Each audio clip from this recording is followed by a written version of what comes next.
Hello, my friends and fellow VEDSies. I want to talk to you about this Guillermo del Toro quote. It comes from a 2017 interview with Logan Hill of the New York Times.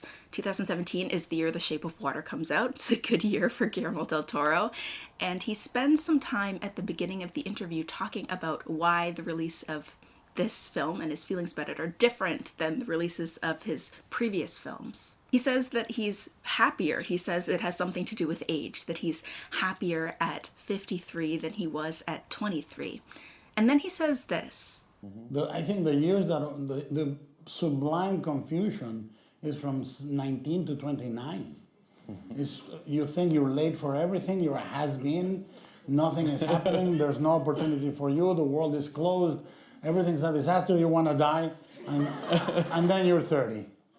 Anyone older than 30 is going to tell you that 30 is still young, but by the time you're 29, you will have experienced the phenomenon of no longer being the youngest person in the room. You're no longer the ingenue, as Jonathan Larson said in 3090 from Tick Tick Boom.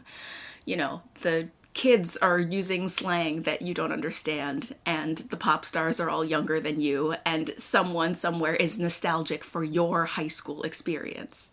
It is a real trip seeing kids today be nostalgic for 2012, let me tell you.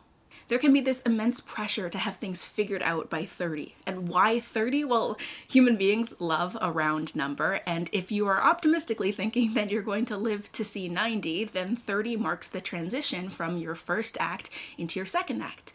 And you've spent a lot of that first act being told what to do, having a path laid out for you and being shepherded along it by the adults in your life. And then your 20s are this decade of making decisions that are supposedly going to set you up for the rest of your life. And everything that Guillermo del Toro mentions in that quote, this idea that there's no opportunity, that you're a has-been, that everything's closed to you, everything's a disaster, I think those are very real feelings for people in that decade of life.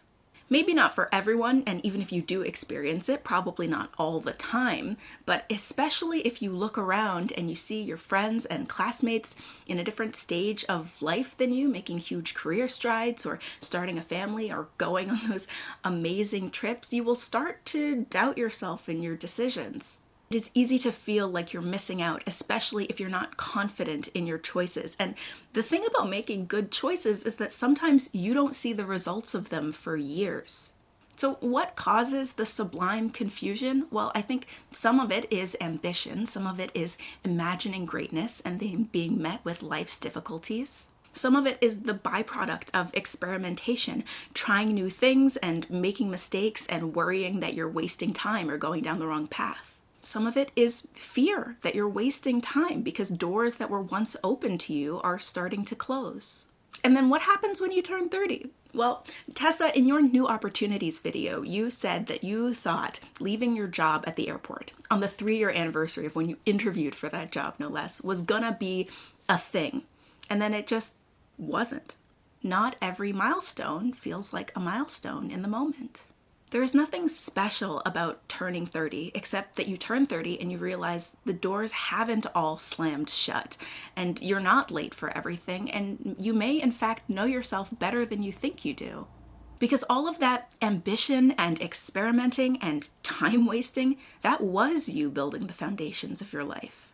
I don't know if it always happens between 19 and 29, but I think the sublime confusion comes for us all.